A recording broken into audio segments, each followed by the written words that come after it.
The woo stopped with that?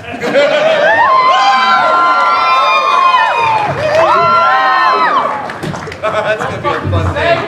What's going on? The entire panel is gonna be nothing but Laura Bailey jumping up. This is my dream journal. Saints Row, bitches.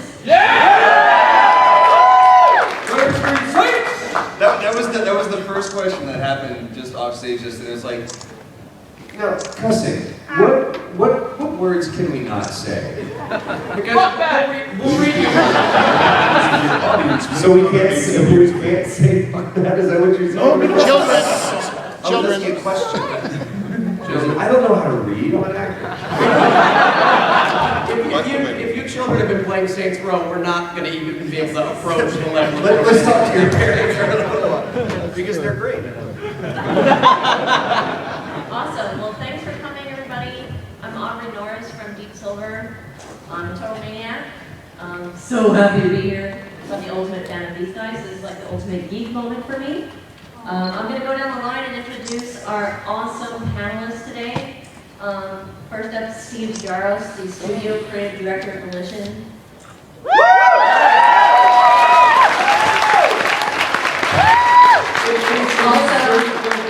This game's pro. Yeah, he's a horrible mind. I also want everyone to know Steve's t-shirt. Stand up, Steve. This is a 90210 t-shirt. Be hot, represent. It's pretty much the Give it to him by Luke Perry. No, but the beat was going to be in Saints Row 4 and sadly had to get cut. This is a sad day for me. Next up, Troy Baker. Troy,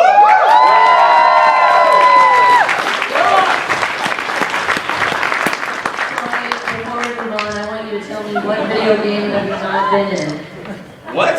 What video game have you not been in? What video game have I not been in? Mario. That's true. That you know. You are not involved. Thank you, Troy. No. Welcome to BiggerCon. Oh. Hello, Chief. Next up, Laura Bailey.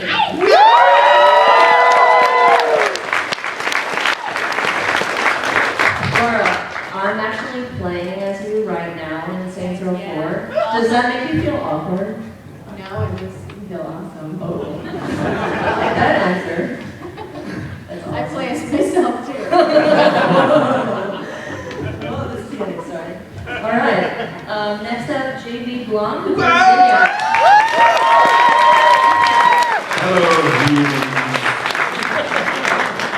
So, JB, I actually have 2 questions for you. Oh, All right, first of all, I heard that you're French, right? originally, yeah. Okay. And then But he's you're from the UK, right? Yeah, But you live in the US. So yeah. like if those 3 countries have like an all-out war, who would win? The goddamn U.S. Obviously, because you're bigger than everybody. And the French would be like, we knew this was coming. My coffee is getting cold. I don't care. Also, my other question is, Zinyak is a huge lover of Jane Austen, if you guys didn't know. Our villain is a Jane Austen fan. How much Jane Austen did you have to like read or become familiar with for this role? As much as Steve Jaros would throw at me, which would be a lot, Wow. frequently. Yeah. He'd That's suddenly impressive. think, oh, we need a passage from this, or we need a passage from that, or I love Romeo and Juliet, let's do that. And it would be on the spur of the moment and last minute, and I'd just have to read. JD, Yeah, What? don't Jane point Austen it. didn't write. That was William Shakespeare. Wow. There I go, showing Remember, my ignorance again. That was Gates, I believe. I am sorry, I don't know what you are saying. And you can get rid of that fake accent. It's a great David Gage impersonation. Excuse me a second. Was. All right, moving along. Yuri, last but absolutely not least.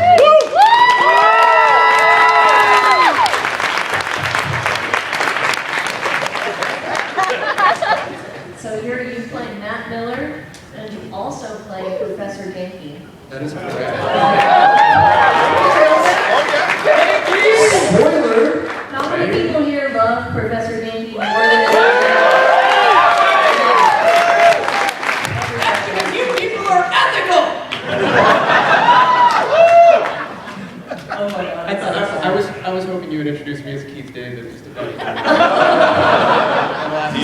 doesn't. Keith David. Where is Keith David? Where is Keith Where David? is Keith David? Welcome to the Where is Keith David panel.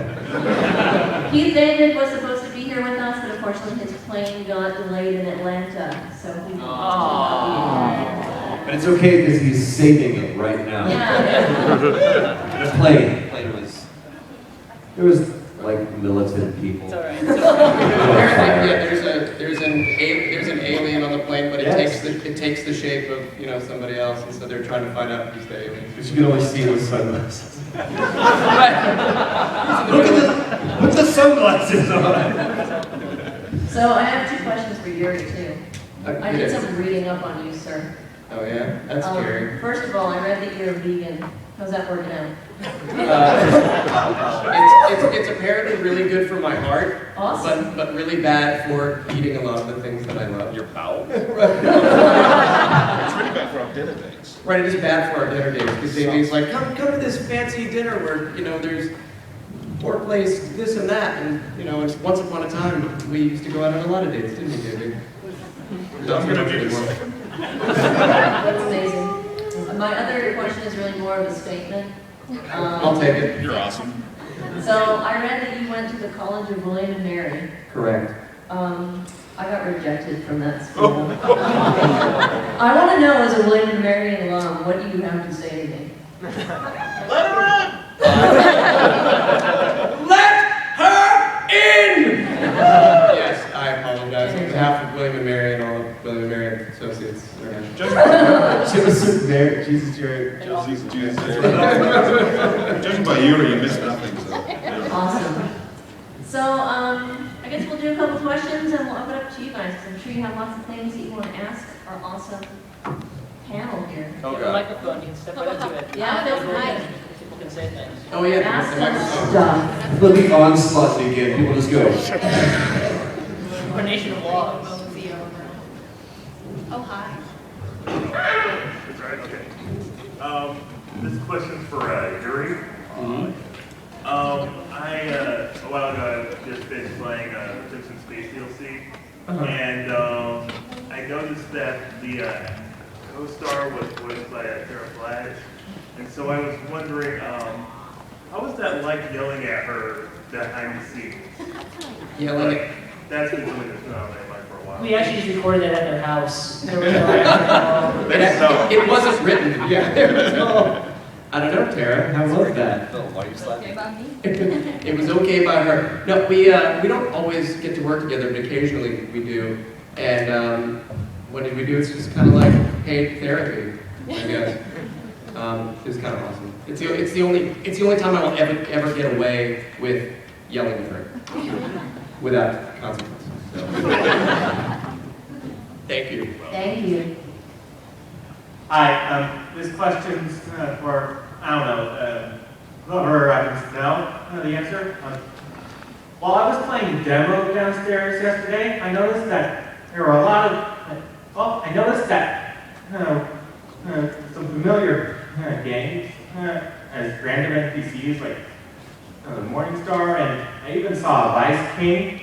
Is there a chance that Akuji is going to return as some sort of boss or something? All right. As a boss fight? So here's the thing. Like we knew that when Saints Row 4 was being made, when Saints Row 3 came out, a lot of people really dug it. But there's also some people who said, oh, I really love Saints Row 2, and so like, where was like what? Like, did you forget about us? And really started becoming crazy. And so in Saints Row 4, we really wanted to go and bring classic fans who've been with us this whole time to come and join the party. And so it really was like a big love song to everybody. That's why we started bringing back a bunch of characters from across the game. And so we wanted to do all sorts of fan service, references to things from all the way back in the first game, from the last one, and all in between. So we have lots of references. And yes, at some point you will deal with members of the Roman. So. Cool. Spoiler. He's a happy man. Yeah, this game has everything in it, and quite possibly everything.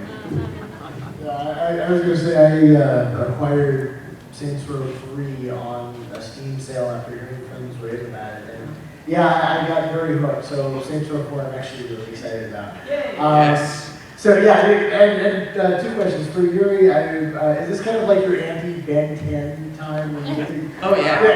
There are a lot of things they won't let me say or do at Cartoon Network, and Steve knows that, and so he writes ridiculous things for me to take out my frustrations in this game. Awesome. And then whose idea was the dubstep cannon? 'Cause that's what right at the So here's the thing about the dubstep gun. It's so bizarre because like Volition is kind of this bizarre conglomerate of a fever dream, and well, the dubstep gun was developed simultaneously by two groups of people without the other group knowing that it even existed. So, at some point in time, like, hey, we have this idea for a gun. It's a dubstep gun, and the other group of guys said, no fucking way, we have a dubstep gun. So then tried to go and combine it together to go and make the final right, to make it all combined together. So that's basically how it happened. We have a tech in the office. Things happen at night. We don't know. Is that available relatively early in the game, or does that come later on? The dubstep gun, I believe it comes. I'm trying to remember when it comes out. A lot of the toys in the game, we want to make sure that the players can get them early and often, and we constantly have new toys to go and have because we don't want to save like the best part of the game till the end. I know that there's a later mission that features the dubstep gun, but I believe if you do certain challenges in the game, you can then have it for yourself earlier than that, so you can go and be a dubstepping machine. Yeah, it looks like a really awesome game. Really exciting. Thank you so much. Let's just say theoretically that somebody pre-ordered the special Wub edition with the dubstep gun. What would one expect to receive in the mail when one received this game? There is a replica dubstep gun with a laser pointer, and it plays the actual song from the dubstep gun.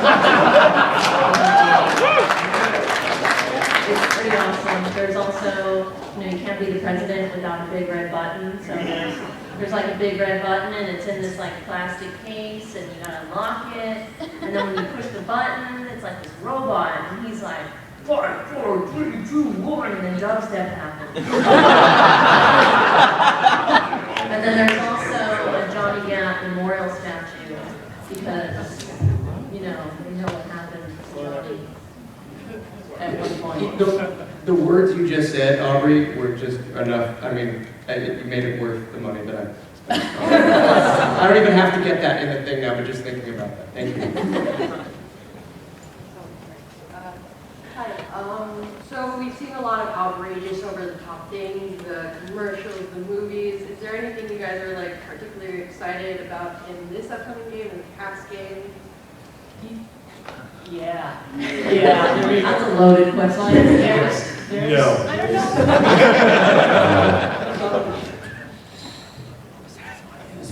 They're inspired. I'm mostly excited about the fact that as a player you can have sex with any of the companion characters, any of your Saints. And I think that's fun. Thanks the mocap for that. So we have to actually, okay, we're doing this. Come here, JB.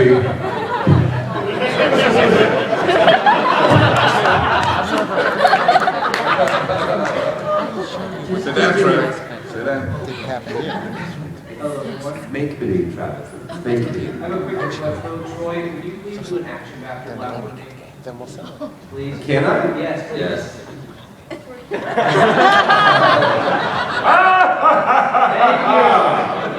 And What sounds to think about?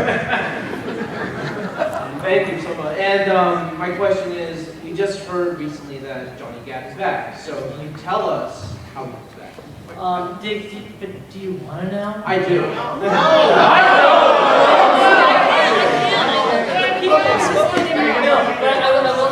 I will say this. I'm not gonna spoil it, but I will say this. We do go and explain exactly how it happened. It's not a thing that just we don't hand wave it away. There's a lot of hand waving that we do in Saints Row, but for that one we do explain it in I think a very satisfying manner. So you kind of explain how he survived the plane crash. You will find out, and it will be a joy. Keep breathing. I promise you, it's worth it. Like it's really good. That's good enough for me. I'm good. Good man. So, Yuri, I got a bud, Matt Miller, right there. You can wait to him.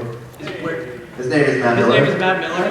Whoa. And Troy, could you do like a 10-minute conversation, 10-second conversation between Booker DeWitt, your character from this upcoming video game? hello, introduce yourself. This is the Saints Row panel. Oh yeah. However, there's an opportunity there. So I came looking for the girl. Bring us the girl and wipe away the debt. Fuck that!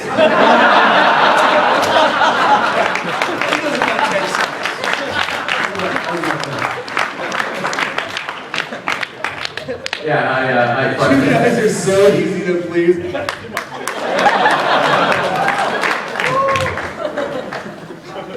Hey, Troy, yeah, I'm a big fan. I've been a big fan of yours since the Catherine game, actually. Thank you. Oh, awesome, yes, yeah, you too, actually.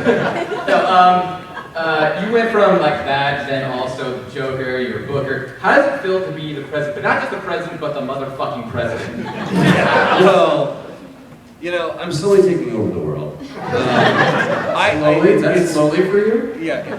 What's going on? You're getting too close, Joe. I can't hear anything. I'm deaf. We can No, have. you Or, just- all right. I was a Saints Row fan before. I was a Grand Theft Auto fan as well.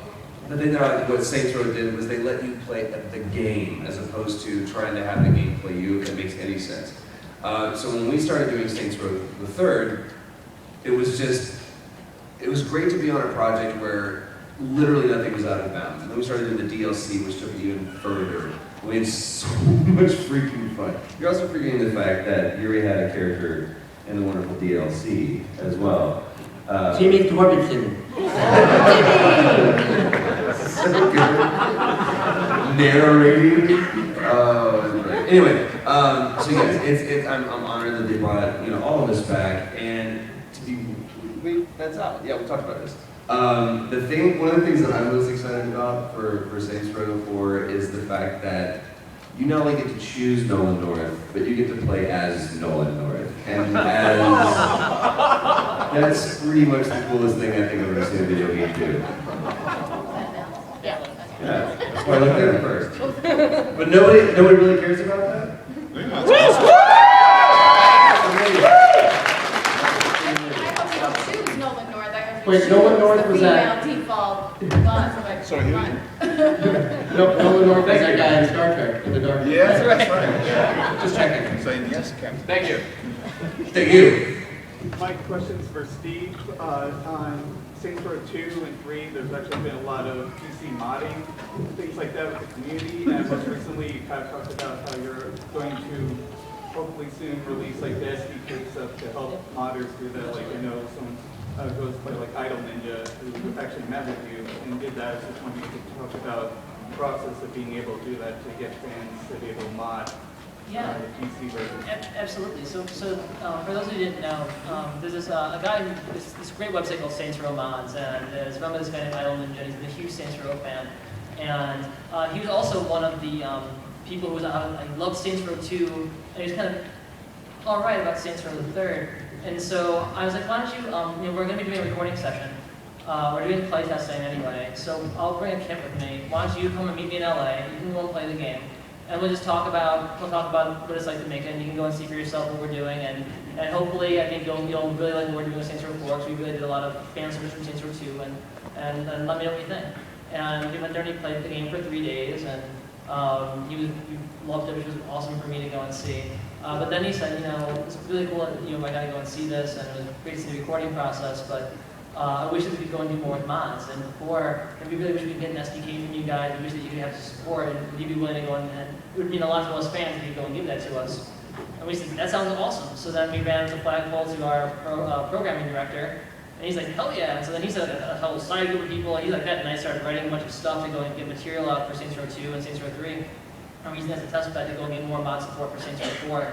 So we are really trying to embrace the players and embrace what you guys want. That's really what the Saints Row game is all about. It's about celebrating what people want to do. And if you guys want to mod the game, God love you, man. That's awesome. And so we want to really go and support that. So that's all I have.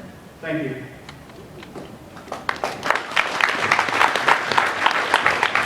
you have any more than 2-player co-op?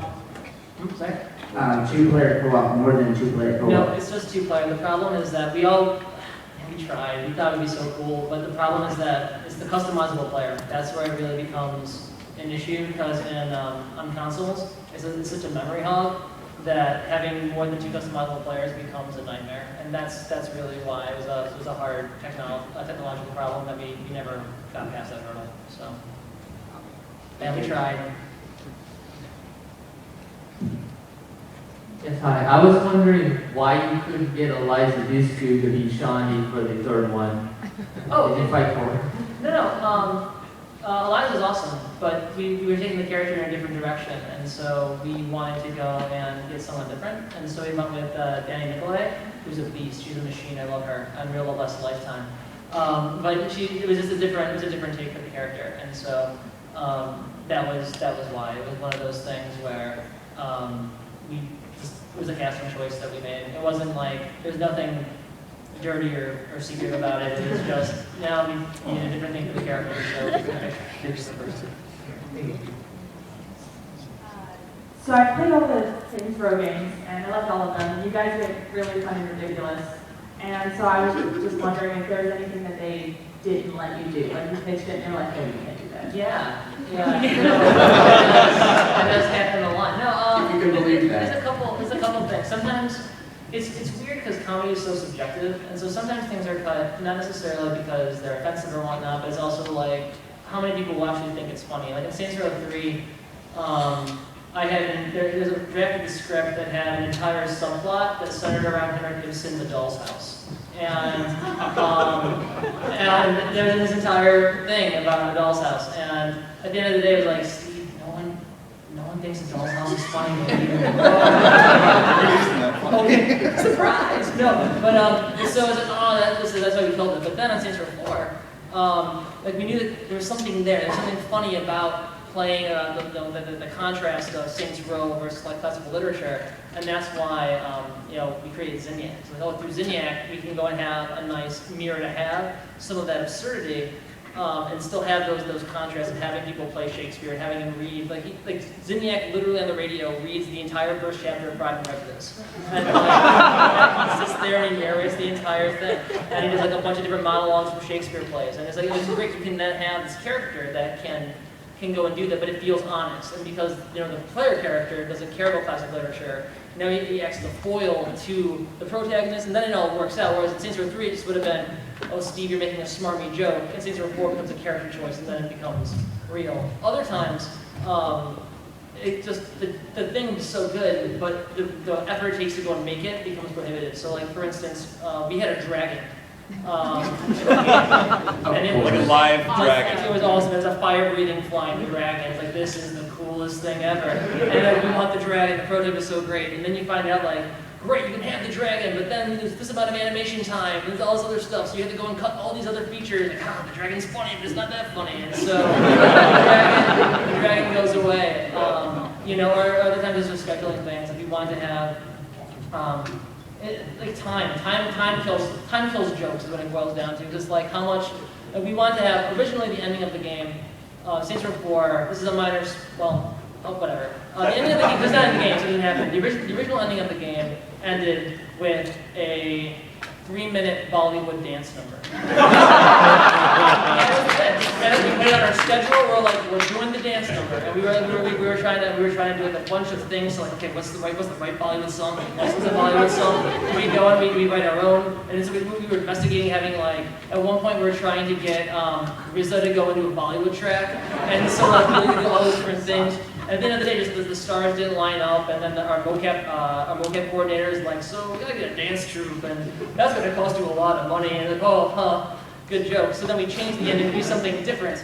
But the spirit of the Bollywood dance number still happens, and it is poetry in motion. And it's so good. And I'm really excited about it, but it's like, we had this grand plan, and then we had to rein it in, and so there's a lot of... Saints Row is about the arts, really, and so we have Shakespeare and singing and dancing, and it's awesome. So, yeah. Thank you. So, what was the objection, and when can I give you all of my money for it? King, my money, please. Yes. I'll take it. I have $7. I'll take it.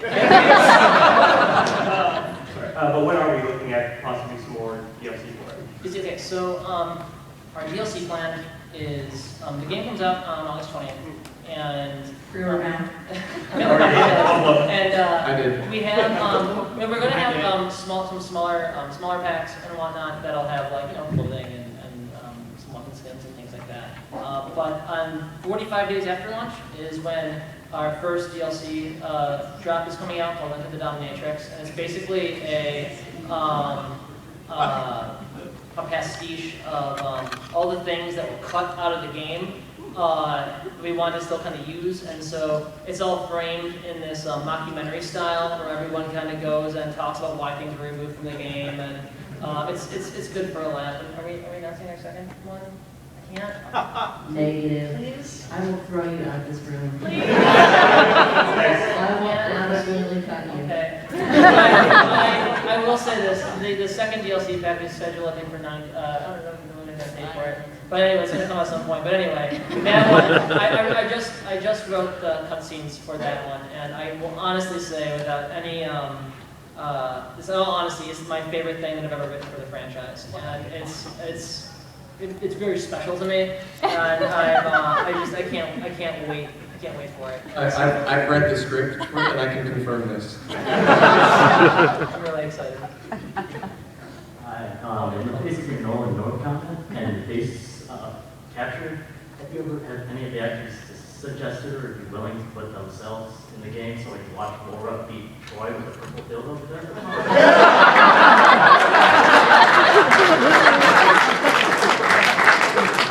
How is that even a question?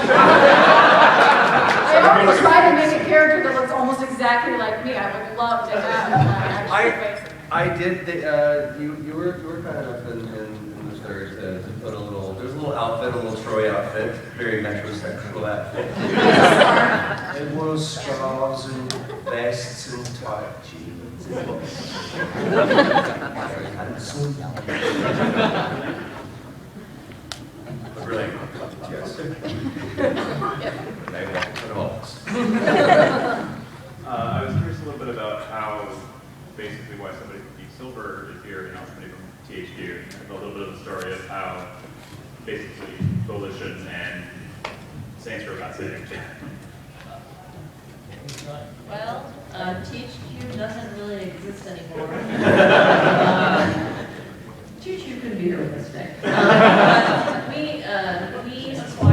We acquired Volition and the Saints Row brand back in January, and we knew exactly what we wanted from that whole process, and we really wanted these guys badly, and we got them. We're really super excited to be with them. And living through the process was really interesting. It's always scary when bankruptcy happens, right? And you have no idea what's going to happen. And watching that happen was awesome. A lot of people kind of came through, and you show them everything that you have, and you're presenting what you do, and you always get this battery of questions between, why are the choices that you're making, or why are you doing this for the game, and you try to go and explain this back and forth. And the difference between Deep Silver and some other groups was night and day. And it's funny because in the beginning, we all like Deep Silver's investigation was it was the shortest of everyone else's. Like they kind of walked in there, looked around, said, "Yeah, it's good," and then they walked out. Oh, okay, all right. And we just thought so they weren't interested. And the reality was that they were so excited about it, they already knew what they wanted. And so this was just to make sure that we actually existed as a company as with George Glass running a company, and as an actual thing. But in working with them, it really became clear that they were fans of what we did. And the biggest difference I can think of was there was another major publisher who was investigating us, and I had about an hour-long conversation with them on the phone. They did a follow-up, and they're like, "So, Steve, we noticed that Saints Row 4 has superpowers. And Deep Silver was, Saints Row has superpowers! You know, and we were so excited about it, right? And it wasn't like trepidation. There was no fear about it. They loved the brand and they wanted that. And it was great to be able to work with someone who respects what you do. And more importantly, it's rare in this industry to have someone who's hands off on the creative. And like as far as that goes, Deep Silver have been like the best partners we've ever had because all they said was, you guys know what you're doing, just go. And having that support of not being told what to do, or you have to go and cut these things out, or not getting like 15 different layers of review for every mission, every line of dialogue, or every script you want to go and write. It has been very liberating because they just trust us to not go and screw it up. So please buy the game so that we don't screw it up.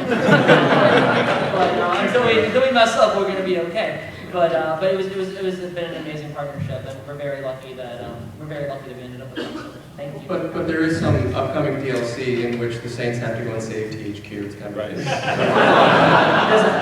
It's a forced fail condition.